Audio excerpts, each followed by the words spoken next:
जय हिंद दोस्तों, हमारी संस्कृति में, वेदों में, ग्रंथों में, पौराणिक कथाओं में हमें परोपकार की भावना सिखाई जाती है।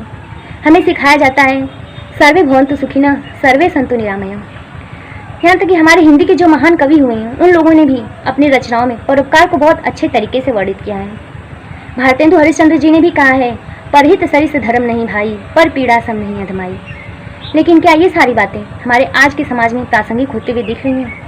क्या रियल में हमारे अंदर दया, करुणा, त्याग, प्रेम और परोपकार की भावनाएं हैं? उसको जानने के लिए मैं आप लोगों को एक कहानी सुनाती हूँ। ये कहानी है गुजरात के राजकोट की रहने वाली राजश्री बेन की, जो कि एक अध्यापिका थी।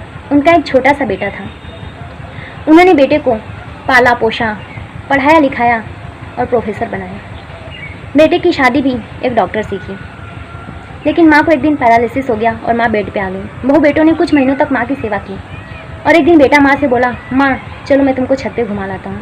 माँ खुश हो गई, बेटा कितना प्यार करता है, और वो बेटे के साथ छत पे घूमने के लिए चल पड़ी। बेटा उनका हाथ पकड़ के सीढ़ियों पे लेके जा रहा था। कुछ दूर चला और माँ को गोद में उठा लिया। माँ मन ही मन खुश होने लगी और सोचने लगी कि बेटा समझ गया कि मेरे पैर में दर्द हो रहा था और वो मुझे गोद में ले लिया। फिर बेटा उनको छत पे लेके गया। माँ खुश हो रही थी कि बेटा मुझे घुमाने लेके जा रहा है, और छत के किनारे ले जा कर के बेटे ने धक्का दे दिया। माँ 4 मंजिल इमारत से नीचे गिर गई। दोस्तों, यह सिर्फ एक माँ की कहानी नहीं है। ऐसे सैकड़ों माँ बाप हैं जिन्हें खुद उनके ही घर से बेदखल कर दिया जाता है। कितने माँ बाप हैं जो भूखों पेट सोते हैं। यह है हमारे आज के संस्कार। हम हमेशा सोचते हैं भगवान है कि नहीं। कुछ लोग कहते हैं, कुछ लोग कहते हैं नहीं है। लेकिन हम ये सोचना भूल जाते हैं कि हम इंसान हैं कि नहीं, हमारे अंदर इंसानियत है कि नहीं। हम आज जिस प्रकार से असहाय जीवों पर अत्याचार करते हैं, जिसका हाल ही का एग्जाम्पल है, केरल में एक हथनी की निर्ममतापूर्वक हत्या कर दी गई।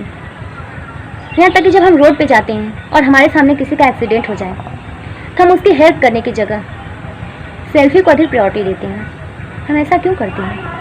हमारे इसी बिहेवियर के कारण छोटे छोटे जीव जंतु हमारे बारे में क्या कहते हैं, उसको सुनिए। बंद कर दिया सांपों को सपेरों ने, यह कहकर अब इंसान ही इंसान को डसने के काम आता है।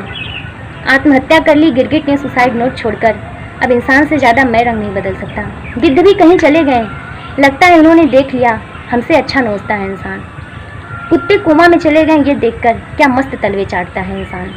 कोई टोपी तो कोई अपनी पगड़ी बेच देता है, मिले अगर भाव अच्छा तो जज भी अपनी कुर्सी बेच देता है। जला दी जाती है ससुराल में अक्सर वही बेटी, जला दी जाती है ससुराल में अक्सर वही बेटी, जिसकी खातिर बाप अपनी किडनी बेच देता है। ये कलयुग है, कोई भी चीज़ नामुमकिन नहीं इसमें।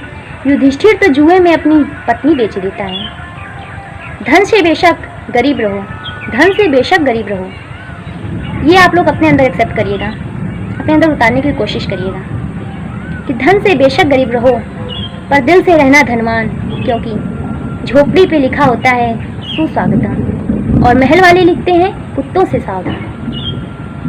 आज हम जितना भी ऊंचाइयों पे जाने की कोशिश करते हैं, हमेशा सोचते हैं कि हमें सफलता मिले, लेकिन सफलता के आड़ में हम ये सोचना भूल जाते हैं कि हम एक अच्छा मनुष्य बने। आज ज़रूरत है हमें एक अच्छा मनुष्य बनने की, क्योंकि हिंदी के महान कवि मैथिली शरण गुप्त जी ने भी कहा है, यही पशु प्रवृत्ति है जो आप ही चरे, यही पशु प्रवृत्ति है जो आप ही चरे, वही मनुष्य है जो मनुष्य के लिए मरे। Thanks for watching.